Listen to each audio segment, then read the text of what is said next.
Au nom d'Allah, le tout miséricordieux, le très miséricordieux. Tahaha, nous n'avons point fait descendre sur toi le Coran pour que tu sois malheureux, si ce n'est qu'un rappel pour celui qui redoute Allah, et comme une révélation émanant de celui qui a créé la terre et les cieux sublimes. Le tout miséricordieux s'est établi istawa sur le trône. À lui appartient ce qui est dans les cieux, sur la terre, ce qui est entre eux, et ce qui est sous le sol humide. Et si tu élèves la voix, il connaît certes les secrets, même les plus cachés.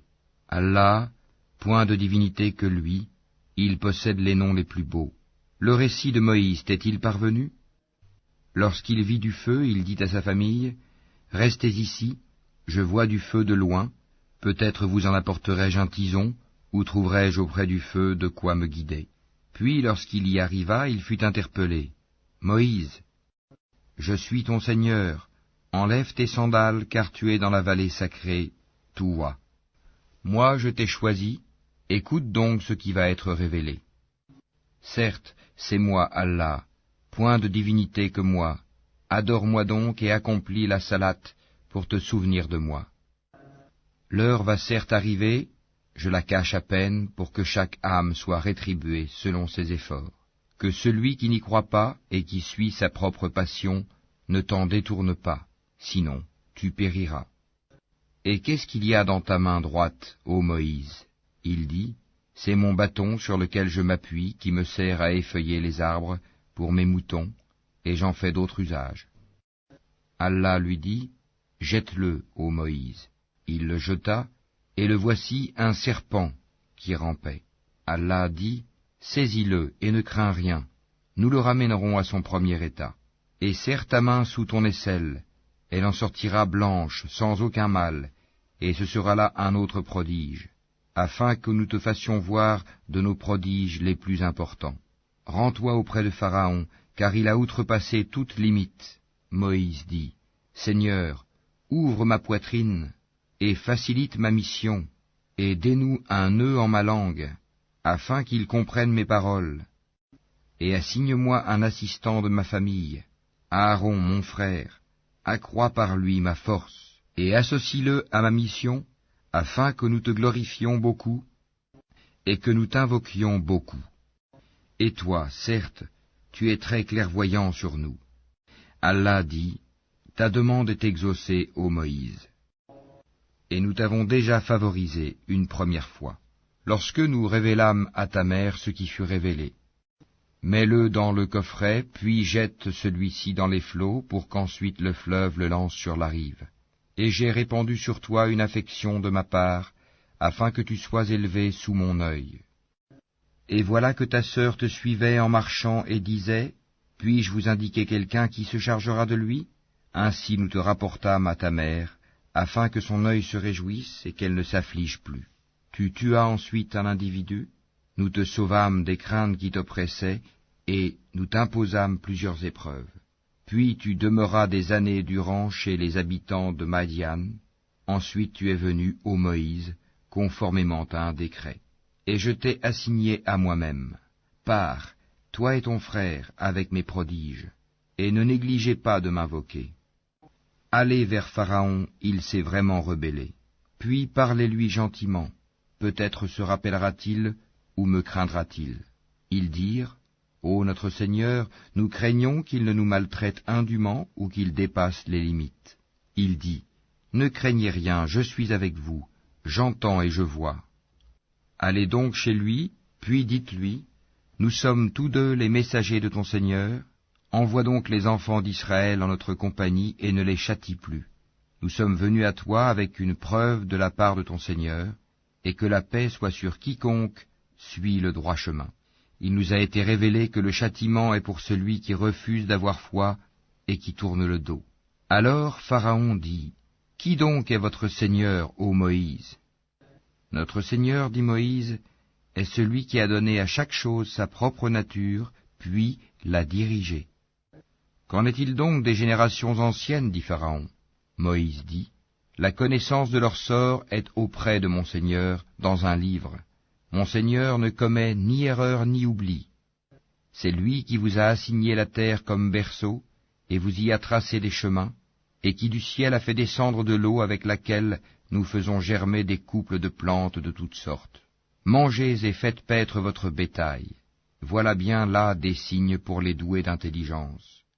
C'est d'elle, la terre, que nous vous avons créée, et en elle nous vous retournerons, et d'elle nous vous ferons sortir une fois encore. Certes, nous lui avons montré tous nos prodiges, mais il les a démentis et a refusé de croire. Il dit, « Es-tu venu à nous, ô Moïse, pour nous faire sortir de notre terre par ta magie? Nous t'apporterons assurément une magie semblable. Fixe entre nous et toi un rendez-vous auquel ni nous ni toi ne manquerons, dans un lieu convenable. » Alors Moïse dit, « Votre rendez-vous, c'est le jour de la fête, et que les gens se rassemblent dans la matinée. » Pharaon donc se retira, ensuite il rassembla sa ruse, puis vint au rendez-vous. Moïse leur dit, « Malheur à vous, ne forgez pas de mensonges contre Allah, sinon par un châtiment il vous anéantira. Celui qui forge un mensonge est perdu. » Là-dessus, ils se mirent à disputer entre eux de leur affaire, et tinrent secrète leur discussion. Ils dirent, « Voici deux magiciens, qui par leur magie veulent vous faire abandonner votre terre et emporter votre doctrine idéale. Rassemblez donc votre ruse, puis venez en rang serré, et celui qui aura le dessus aujourd'hui aura réussi. » Ils dirent, « Ô Moïse, ou tu jettes le premier ton bâton, ou que nous soyons les premiers à jeter. » Il dit, « Jetez plutôt. » Et voilà que leurs cordes et leurs bâtons lui parurent ramper par l'effet de leur magie. Moïse ressentit quelque peur en lui-même. Nous lui dîmes, « N'aie pas peur, c'est toi qui auras le dessus. Jette ce qu'il y a dans ta main droite, cela dévorera ce qu'ils ont fabriqué. Ce qu'ils ont fabriqué n'est qu'une ruse de magicien, et le magicien ne réussit pas, où qu'il soit. » Les magiciens se jetèrent prosternés, disant, « Nous avons foi en le Seigneur d'Aaron et de Moïse. » Alors Pharaon dit, « Avez-vous cru en lui avant que je ne vous y autorise? C'est lui votre chef qui vous a enseigné la magie. Je vous ferai sûrement couper mains et jambes opposées, et vous ferai crucifier au tronc des palmiers, et vous saurez avec certitude qui de nous est plus fort en châtiment, et qui est le plus durable.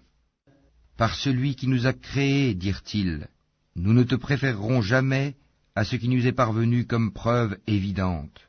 Décrète donc ce que tu as à décréter, tes décrets ne touchent que cette présente vie. Nous croyons en notre Seigneur afin qu'il nous pardonne nos fautes ainsi que la magie à laquelle tu nous as contraints. Et Allah est meilleur et éternel.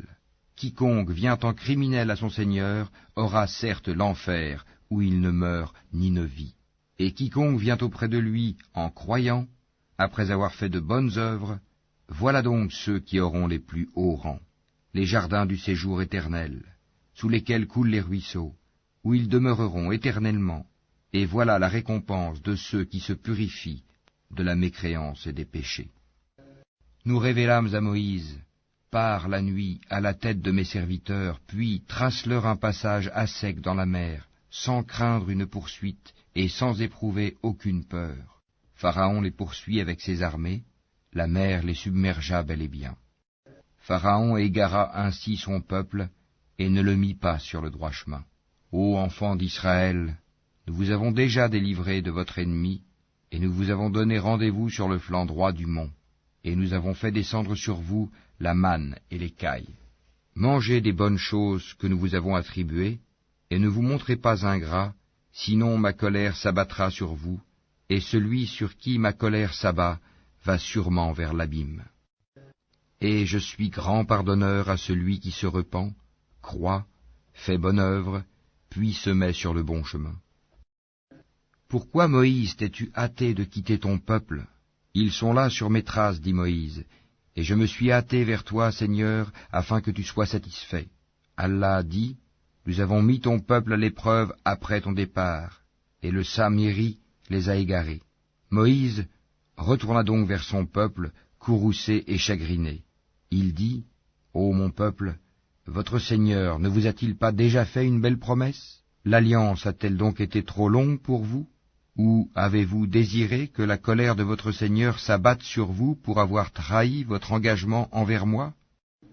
Ils dirent, ce n'est pas de notre propre gré que nous avons manqué à notre engagement envers toi, mais nous fûmes chargés de fardeaux d'ornement du peuple de Pharaon, nous les avons donc jetés sur le feu, tout comme le Samiri les a lancés. Puis il en a fait sortir pour eux un veau, un corps à mugissement, et ils ont dit, c'est votre divinité et la divinité de Moïse. Il a donc oublié. Quoi? Ne voyait-il pas que le veau ne leur rendait aucune parole, et qu'il ne possédait aucun moyen de leur nuire ou de leur faire du bien? Certes, Aaron leur avait bien dit auparavant, ô mon peuple, vous êtes tombés dans la tentation à cause du veau. Or c'est le tout miséricordieux qui est vraiment votre Seigneur. Suivez-moi donc et obéissez à mon commandement. Ils dirent, nous continuerons à y être attachés jusqu'à ce que Moïse retourne vers nous. Alors Moïse dit, qu'est-ce qui t'a empêché, Aaron, quand tu les as vus s'égarer, de me suivre? As-tu donc désobéi à mon commandement? Aaron dit, ô fils de ma mère, ne me prends ni par la barbe ni par la tête. Je craignais que tu ne dises, tu as divisé les enfants d'Israël et tu n'as pas observé mes ordres. Alors Moïse dit, quel a été ton dessein, ô Samiri? Il dit, j'ai vu ce qu'ils n'ont pas vu. J'ai donc pris une poignée de la trace de l'envoyé, puis je l'ai lancé. Voilà ce que mon âme m'a suggéré. Va-t'en, dit Moïse. Dans la vie, tu auras à dire à tout le monde, ne me touchez pas, et il y aura pour toi un rendez-vous que tu ne pourras manquer. Regarde ta divinité que tu as adorée avec assiduité. Nous la brûlerons, certes, et ensuite nous disperserons sa cendre dans les flots. En vérité, votre seul Dieu est Allah, en dehors de qui il n'y a point de divinité. De sa science, il embrasse tout. C'est ainsi que nous te racontons les récits de ce qui s'est passé. C'est bien un rappel de notre part que nous t'avons apporté. Quiconque s'en détourne de ce Coran portera au jour de la résurrection un fardeau. Ils resteront éternellement dans cet état, et quel mauvais fardeau pour eux au jour de la résurrection. Le jour où l'on soufflera dans la trompe, ce jour-là, nous rassemblerons les criminels tout bleus de peur. Ils chuchoteront entre eux. Vous n'êtes restés là que 10 jours. Nous connaissons parfaitement ce qu'ils diront lorsque l'un d'entre eux, dont la conduite est exemplaire, dira « Vous n'êtes restés qu'1 jour ». Et il t'interroge au sujet des montagnes. Dis, mon Seigneur les dispersera comme la poussière, et les laissera comme une plaine dénudée, dans laquelle tu ne verras ni tortuosité ni dépression. Ce jour-là, ils suivront le convocateur sans tortuosité, et les voix baisseront devant le tout miséricordieux. Tu n'entendras alors qu'un chuchotement. Ce jour-là, l'intercession ne profitera qu'à celui auquel le tout miséricordieux aura donné sa permission et dont il agréera la parole. Il connaît ce qui est devant eux et ce qui est derrière eux, alors qu'eux-mêmes ne le cernent pas de leur science. Et les visages s'humilieront devant le vivant, celui qui subsiste par lui-même, Al-Qayyum, et malheureux sera celui qui se présentera devant lui, chargé d'une iniquité. Et quiconque aura fait de bonnes œuvres, tout en étant croyant, ne craindra ni injustice ni oppression. C'est ainsi que nous l'avons fait descendre, un Coran en langue arabe, et nous y avons multiplié les menaces, afin qu'ils deviennent pieux, ou qu'ils les incitent à s'exhorter. Que soit exalté Allah, le vrai souverain.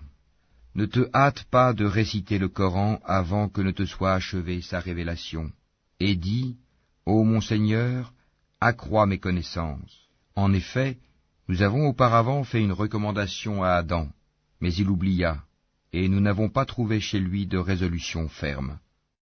Et quand nous dîmes aux anges, prosternez-vous devant Adam, ils se prosternèrent, excepté Iblis, qui refusa. Alors nous dîmes, ô Adam, celui-là est vraiment un ennemi pour toi et ton épouse. Prenez garde qu'il vous fasse sortir du paradis, car alors tu seras malheureux, car tu n'y auras pas faim, ni ne seras nu. Tu n'y auras pas soif, ni ne seras frappé par l'ardeur du soleil. Puis le diable le tenta en disant, ô Adam, t'indiquerai-je l'arbre de l'éternité et un royaume impérissable? Tous deux, Adam et Ève, en mangèrent. Alors leur apparut leur nudité, ils se mirent à se couvrir avec des feuilles du paradis. Adam désobéit ainsi à son Seigneur, et il s'égara. Son Seigneur l'a ensuite élu, agréé son repentir, et l'a guidé. Il dit, « Descendez d'ici, Adam et Ève, vous serez tous, avec vos descendants, ennemis les uns des autres. Puis, si jamais un guide vous vient de ma part, quiconque suit mon guide ne s'égarera ni ne sera malheureux. Et quiconque se détourne de mon rappel mènera certes une vie pleine de gêne, et le jour de la résurrection, nous l'amènerons aveugle au rassemblement. Il dira, « Ô mon Seigneur, pourquoi m'as-tu amené aveugle alors qu'auparavant je voyais ?» Allah lui dira, « De même que nos signes enseignements t'étaient venus et que tu les as oubliés, ainsi aujourd'hui tu es oublié. » Ainsi sanctionnons-nous l'outrancier qui ne croit pas aux révélations de son Seigneur, et certes, le châtiment de l'au-delà est plus sévère et plus durable. Cela ne leur a-t-il pas servi de direction que nous ayons fait périr avant eux tant de générations dans les demeures desquelles ils marchent maintenant? Voilà bien là des leçons pour les doués d'intelligence. N'eût été un décret préalable de ton Seigneur, et aussi un terme déjà fixé, leur châtiment aurait été inévitable et immédiat. Supporte patiemment ce qu'ils disent et célèbre sa louange avant le lever du soleil, avant son coucher et pendant la nuit, et exalte sa gloire aux extrémités du jour. Peut-être auras-tu satisfaction. Et ne tends point tes yeux vers ceux dont nous avons donné jouissance temporaire à certains groupes d'entre eux, comme décor de la vie présente, afin de les éprouver par cela. Ce qu'Allah fournit au paradis est meilleur et plus durable. Et commande à ta famille la salate, et fais-la avec persévérance. Nous ne te demandons point de nourriture, c'est à nous de te nourrir. La bonne fin est réservée à la piété. Et ils disent, pourquoi ne nous apporte-t-il pas un miracle de son Seigneur? La preuve, le Coran, de ce que contiennent les Écritures anciennes ne leur est-elle pas venue? Et si nous les avions fait périr par un châtiment avant lui, Mohammed, ils auraient certainement dit, ô notre Seigneur, pourquoi ne nous as-tu pas envoyé de messagers? Nous aurions alors suivi tes enseignements avant d'avoir été humiliés et jetés dans l'ignominie. Dis, chacun attend. Attendez donc, vous saurez bientôt qui sont les gens du droit chemin et qui sont les bien guidés.